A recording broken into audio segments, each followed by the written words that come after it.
Hello, welcome back. So today, in this week's video, I'm going to be looking at some albums from 1994. Great year for music, and these are some of my favorites that I own. First one you have seen in a recent video if you've been watching, because I recently picked it up. This is 9 Inch Nails, Downward Spiral, an absolute banging classic, featuring tracks such as Closer, Hurt, and March of the Pigs, but it is top to bottom amazing. A real step forward, I think, for Reznor after his debut, and Broken really, I think, set the tone for this album because it just showed some different aspects of what he could do as opposed to the first one. So, and this really like solidified that and put him in a really solid place musically, I think, and he was able to go from there and continue to make amazing music to this day. Next up, another classic, which is Nas, Illmatic, featuring New York State of Mind, among others. But this is certified absolute classic. I only really heard this a few years ago, but I've enjoyed it since, and I know that it is regarded as one of the best. Next, we have Outkast. This is their debut, I believe. Southern Playalistic Cadillac Music. I think that's what it is. This is a Vinyl Me Please pressing. You can see right there, Vinyl Me Please. Now, this is numbered. It's not a numbered pressing. It's on some ready 4-inch vinyl, I guess. This was part of their hip hop selection of the month when they had that. But this is great. Nice addition to my Outkast collection. I only have the two beside that, but I need to get the other two, then I'll be happy. Next band is their album, Sunny Day Real Estate, not Southern, Sunny Day Real Estate. This is Diary. This was their first record. I think everything they've done has been amazing, and including lead singer Jeremy's solo work. That's really good too. If you come across that, I recommend it. Jeremy Ennick, I believe is how you pronounce his name. I actually got to see them open up for a band called Velocity Girl, and I could tell right away that these guys were something special. They put on a great show, even if it was short, because of course they were just opening up for the other band in a club. So next we have another one, Weezer, otherwise known as the Blue Album. This was the one that started it all, I guess. One of their best, if not maybe their best, but they still put out some good records. But this one stands like a perfect 10 out of 10. All 10 tracks are like great. They all could have been singles. It's just one of those records. The ones that were singles, Buddy Holly, Undone, the Sweater Song, and Say It Ain't So. I think they just put out an anniversary edition of this as well, so if you're interested, maybe track that one down. Another classic album here, Beastie Boys, Ill Communication. This was an awesome record from an awesome band that I don't think put out too much that wasn't awesome. But I believe I seen them do this for the Lollapalooza. I believe this is when they were touring this album, and that was great. I saw them twice, and the other time I think was Check Your Head when they toured on their own. They were the headliners, but they had Sonic Youth and L7 play on the bill as well. So, but yeah, this was 94, has Sabotage among other songs on it. Sabotage being the biggest one, but yeah, amazing. Obviously, Beastie Boys. This is Lush.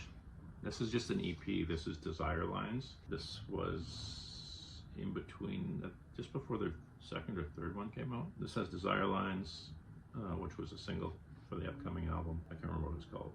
Whitewood, Girls World, and then it has a remix of Love Life, which was either the previous album or the one that this is on. I'm not sure. But this has it's a remix of Love Life. So next up we have one of my favorite bands, and this was the first album I heard of theirs, and this is Guided by Voices, B.I.G, which I also think has recently had a reissue of an anniversary version, I think. I'm not sure. Seems to me there was something special recently, but this is great. Very lo-fi, but the songs are killer. First thing I ever heard or ever purchased by them was the I Am a Scientist EP on CD, which is a lot more produced than this. A lot more, it's not heavily produced. It's not like 9 Inch Nails or Smashing Pumpkins or something, but it is, the production on that is a lot better than this, but the songs are killer, and this is just a lo-fi classic, you know, and everything on here is. A lot of these songs have been covered by a lot of bands because that's just how good Robert Pollard is, but how good the songs in particular on here are. Those are the ones that I think all resonate with people, just the other bands. Next up we have some Epitaph Punk. This is Rancid's album, Let's Go. I think this is their second album. This one has Tenderloin on it, which I think was the song that kind of was known from here. Radio is a good song. It's a good album, top to bottom. Just straight ahead punk. I know later on they incorporated more ska type stuff into their material, which makes sense coming from Operation Ivy. But this one, I think, from what I remember, is mostly just straightforward, fast punk rock stuff. Good album though. And then we have Stereolab, another band that doesn't really put out much that's not good. This is Mars Audio Quintet. They always have interesting titles. This has a ping pong on it and 3D Melody, Wow and Flutter, a lot of good songs. I think this is a triple, there's 3 discs in here.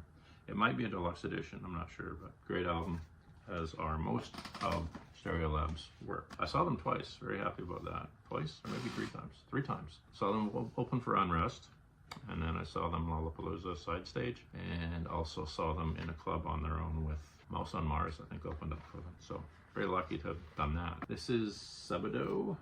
I finally got a Sebadoh record. I have this on CD. I have a lot of this stuff on CD, and it's on clear vinyl. This is a good place to start, for sure. License to Confuse, Not a Friend, Skull, Got It.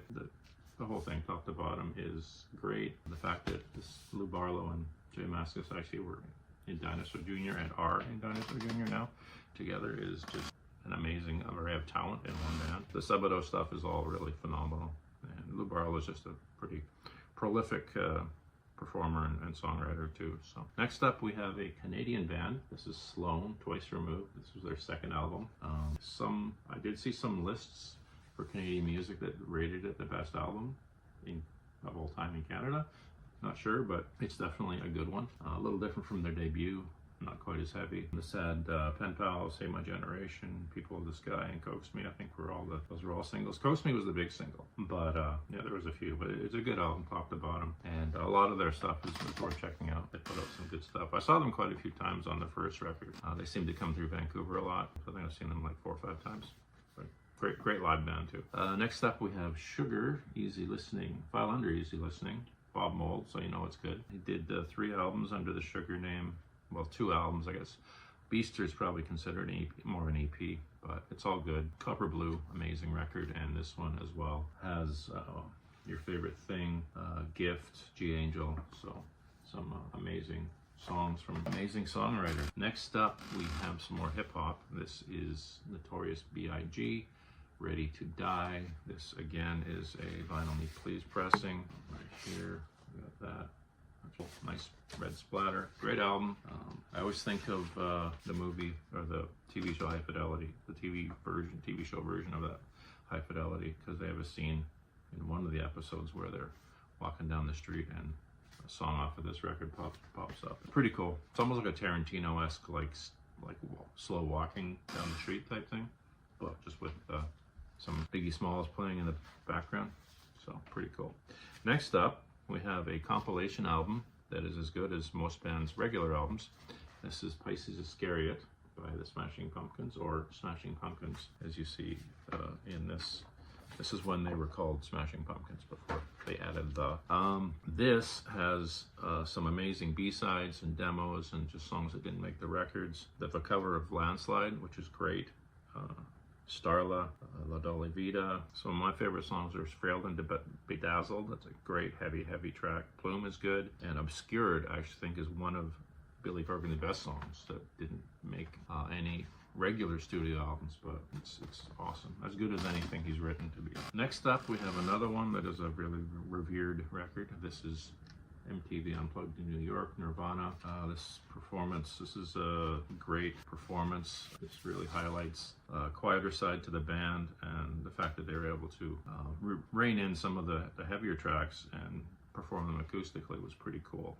They did, and some of the covers they do on here, some Meat Puppets and stuff. Is it the Pastels? Not the Pastels. Jesus Doesn't Want Me for a Sunbeam. I can't think of the band that he covered, but they're great. I think I have the CD of them, and I don't know why I can't think of the name of the band, but they're really good. And this is really good. So another amazing record. Now this isn't the version that came out in '94, but this is the album. This is Tom Petty's Wildflowers. This is the version of Wildflowers and All the Rest.